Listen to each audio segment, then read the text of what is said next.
Hi everyone, it's Bejamin Dada, and I'm right here in IHUB, Nairobi, Kenya. IHUB is one of the biggest tech hubs in the country, by the way, if you did not know. Today I'm speaking with Agnes Muthoni, who is the Director of Talent Partnerships at Andela, a company that has over 1,200 tech experts on its platform. Agnes is going to be taking me through the evolution of Andela and then the future plans. It's going to be amazing, trust me. Andela is one of the most visible startups out of Africa. You can't mention startups out of Africa and not mention Andela. However, Andela of 2014 is different from Andela of 2021. So how has that business evolved? Yeah, sure. And you are right, our business has evolved. In 2014, when we started out as a fellowship training institute. Fast forward, we have gone ahead and pivoted our business because what we started hearing from our clients is that they were looking for more experienced engineers. And so our business model today is to help companies that are looking to grow remote and distributed engineering teams grow their teams faster and more cost effectively. And the way in which we do that is by sourcing for engineering talent in Africa and across the world, assessing that talent and matching that talent to deliver against the client's product roadmap. Now, what we've seen over the past 1 year is that more and more companies are opening up opportunities for remote work. We've seen Google and Twitter now beginning to extend remote at work, at home for their employees, which is exciting because engineers actually love working from home. Of course, you would know. Exactly, right? They love the autonomy, they love the flexibility of being able to balance their own personal life and their work. And so, because of more and more of these opportunities opening up, in fact, there was a recent report that showed that 83% of companies today plan to have a remote option for their employees. This is exciting because what this means that there are more options for engineers in Kenya, Nigeria, Africa, and across the world to be able to connect with global opportunities. That's very correct. I'm sure like 2020 must have been a great year because it sort of validated the remote pivot that had already started years ago, right, with the coronavirus and all of that.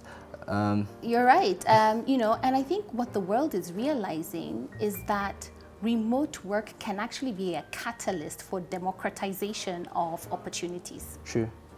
So in your role as Director of Talent Partnerships, what do you do? What does that entail?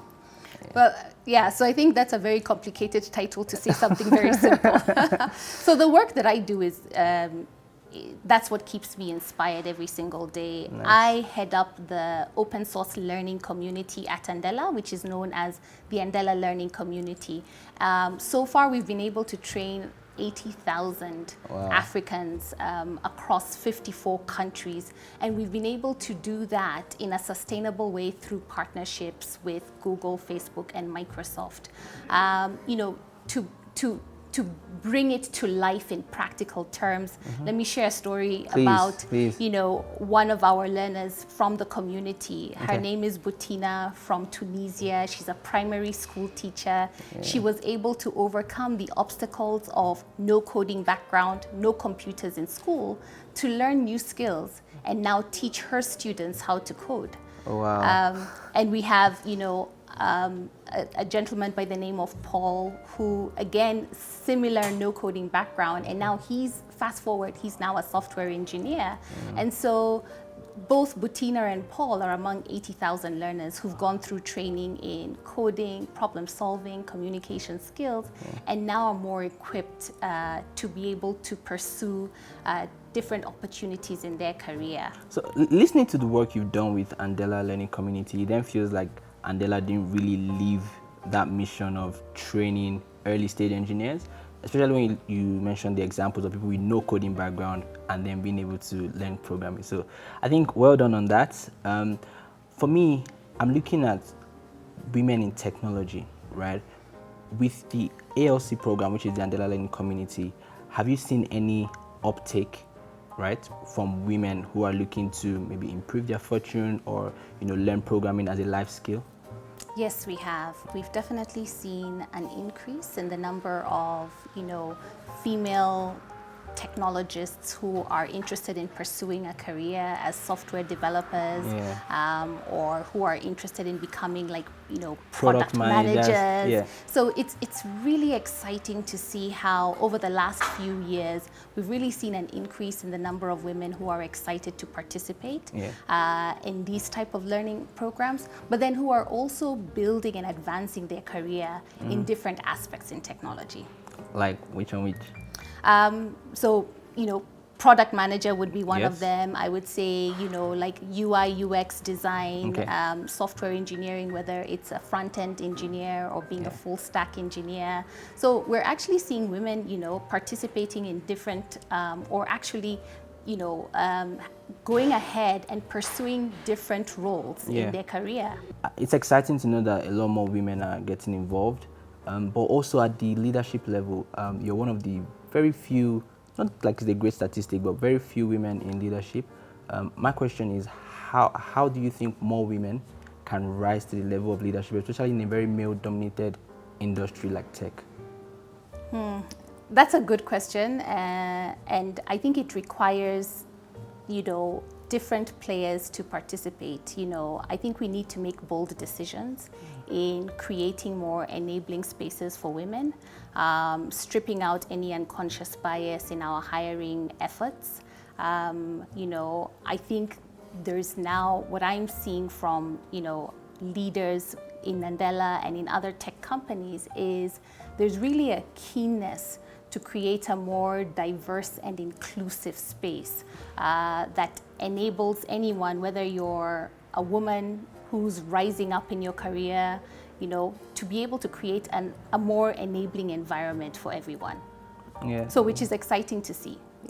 So basically more stakeholders and players need to work together to ensure that even from the gating process of hiring, unconscious biases. Okay. When I think about Andela, right, and other startups in Africa, it feels like Andela has inspired some type of movement, right? At the time in 2014, right, when Andela was based in Yaba, supposed Lagos Valley, right, CEOs from global tech companies came in, right? But when I bring that to Kenya, have you seen any crop of startups that are coming up due to maybe some of the work Andela has done? So when I think about how Andela has inspired technology, I think about it in three key buckets. When Andela was a fellowship training model, we deeply invested in talent. And even now, as we've pivoted, what we continue to see is that developers are inspired to join Andela because of the global opportunities, because of the fact that they get to participate or engage in projects that they are excited about and that they are challenged in, and that they get to be part of, a global engineering community. When I think about Andela alumni who've proceeded to join tech startups in Africa today and are now flourishing by delivering on a high growth expansion plan, I think that's another way in which we've been able to inspire talent and technology here on the continent. And then the other way is we're now beginning to see more global companies expand their hiring efforts in Africa. And I would like to think that we've had something to do with that. Fair enough, you might not be wrong. So I mean, like Twitter is opening up in Ghana, Facebook said they're coming to Nigeria and H2, so yeah, you're correct. Also, there's now this exodus, or this, let's call it a conundrum, that this has created, right? As more global companies are coming into African countries, there's like a flight of talent, right, that was available to indigenous companies going to these new global companies, right? So what do you think, local companies or just companies in general can do to retain tech talent, which are now very high in demand, especially in Africa? Yeah, no, that's a great question. In fact, I was having conversations with a number of startups local startups who were looking to hire for talent. Okay. And I think there are a number of things that startups can do here in Kenya and other countries across the continent. If you're a startup, I think number one, if you're a developer, it's important, first of all, to understand what inspires and motivates developers. True. Developers are motivated by the problems that they are looking to solve for, from a local context. And so depending on you as a startup, what you're solving for, you may actually find that could be a big motivator for developers to not only join your company but stay in your company. There are other options like stock options that startups can begin to look into to make themselves more attractive for this new talent that's coming up. I think now as the future of work continues to evolve, what we're going to begin to see is that money is one of the incentives. It's not the only incentive. People want more flexibility with their work. The gig economy is on the rise right now. And so finding just, flexible work options for developers could also be other options that startups here in Africa have. Yes, I agree with you. Also because there's always someone willing to pay more money. Absolutely. Right. Yes. So like you said, that problem needs to be well articulated, options in stock and working options. Okay. In Kenya, right, as you carry out your work, have you noticed anything the government is doing to support the development of talents in this ecosystem, right? And that question is slightly different from supporting startups, because startups in this case are companies, but like in supporting the new labor force coming out of Kenya, are there some things you've seen the government do to support that young talent? Yeah. I think the Kenyan government has put in some strong effort there. A few years ago, the ICT ministry went ahead and launched the Presidential Digital Talent Program, which is an internship program that hires and brings in graduates from different universities who are focused on either like a STEM education. They're brought in for 1 year, they're paid to go through that 1 year of internship. And the internship is really intense because it includes not only figuring out ways to digitize government services, but then it also includes working for the private sector. Yeah. And I, for one, have participated in that program as a mentor, and I've seen the number of interns who've gone through the program, and I've seen how it's benefited them in helping them grow their careers. Yeah, so that's interesting. So it feels like the government is doing like an Andela for the nation. Yeah, something like that. Yeah. So just to ease the conversation a bit, what would you say about your interest and passions? I saw that you have a podcast called Digital Skills Podcast. Do you want to talk a bit about that? Yeah, sure. So I'm really passionate about this idea of growing technical skills in Africa. I think when you think about the way in which the world is changing really fast and where future job opportunities will lie, it will require for us to do something about digital access and digital skills. And so my podcast really just talks about, if you are someone who's young, maybe you don't have any background in technology and you're looking to learn from the ground up, or you're looking to acquire technical skills, what sources, what resources you can be able to access to achieve that. Okay, all right, thank you. And finally, could you share some, 3 years down the line for Andela, from what you can see, what do you think 3 years would look like for Andela? Oh, wow. I mean, if the last 7 years is anything to go by, I think it will be hard to really predict what the future of Andela is. But what I can say is that the future looks very bright today. We've been able to pivot very fast. We continue to grow and grow strong. And we continue to really, focus on our mission, which is which is connecting brilliance with opportunity. Andela, if you look at the world today, right, brilliance is evenly distributed, but opportunities are not. And Andela seeks to solve that problem. And right now, with over 1,200 engineers in our current talent network, I think there's a lot more work that we can do, and yeah, we're just starting out. So I know you have experience working in the mobile payments and fintech space.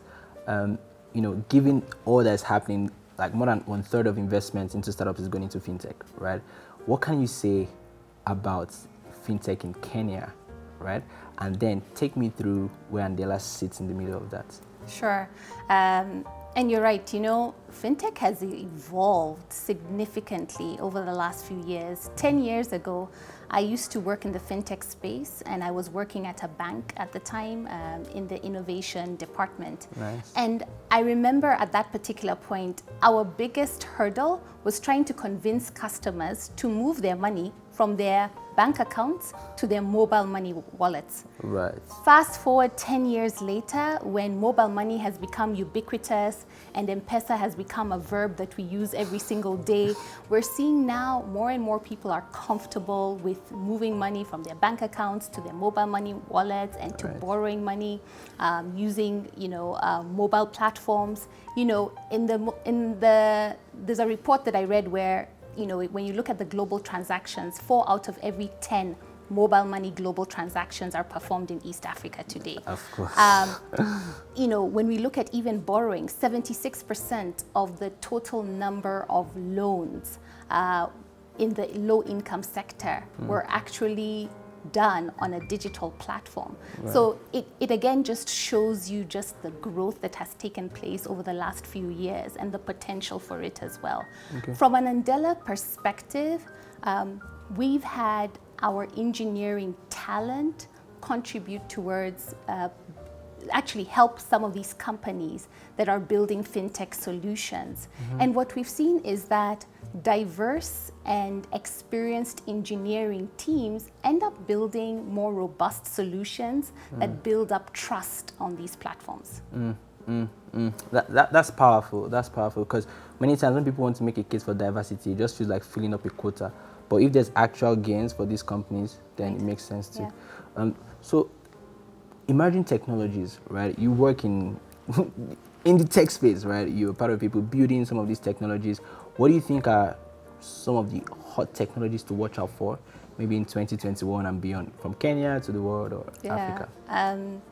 So I think one of the upsides with the pandemic really has been the fact that we've embraced technology like never before. You know, I'm seeing teenagers like my niece now creating online content. Is it TikTok? No, but she's creating on YouTube, but figuring out different ways to monetize it. I'm also seeing like my nephew who's pursuing his passion in gaming and now pursuing a career in gaming design. So there's so much that we're beginning to see in technology. Now that we're working from home, how many of us are actually ordering online our groceries and, you know, different services and products? So, you know, e-commerce has really shot up over the last year.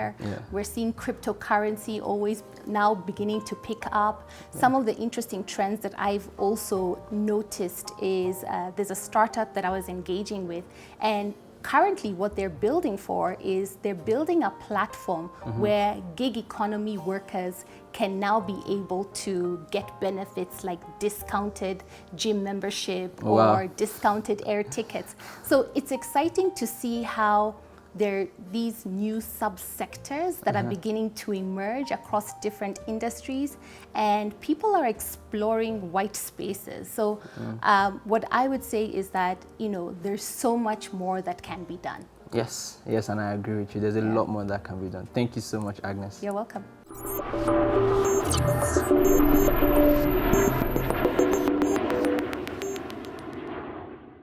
We've had a lot of serious talk. I have a game I play with all of my guests, right? Because we've been talking tech and all of these really serious things. I'll call out 3 words, right? And then you give me the Swahili translation of those words. Are you ready? No, I'm not ready, but it's my- okay. Okay, so ready or not, I here I will come. only play this game as long as you go ahead and pronounce the words exactly the way in which I'm saying it. Are you game for that? I don't have a choice. I don't have a choice. I'll do it. You can opt out. No. It feels more like an opt out for you. Anyway, first word, innovation. Ubunifu. Okay, ubunifu. You did pretty well. I'm impressed. Come on. Technology. So that's a simple one. I think we were not very innovative as, you know, when it came to our Swahili language, when it came to technology. It's technologia. Oh, for real? Yeah, for real, for real. Technologia. Yeah. All right. I like the way you've added like a sing-songy way of saying it. Yeah. What of startup? Kampuni ndogo. So does company mean start and then undogo mean up? No. So kampuni means company, like Okay. an organization, and then dogo means small. Kampuni ndogo. Hey, Is that correct? Yeah. All right. Thank you very much for watching. Thank you very much, Agnes. It's been an amazing time. Thank you so much. It was great. All right. Bye. Bye.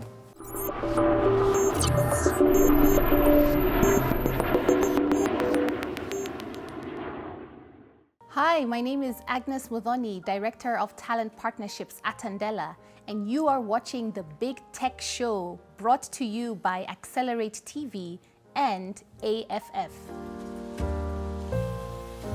Brilliance is evenly distributed, but opportunity is not, says the Andela mission. Agnes Muthoni took us through the evolution of Andela, how we can get more women into tech leadership roles, and Kenya's participation in building tech talent of the future. Kenya, I'm simply inspired. Catch you next time on the Big Tech Show.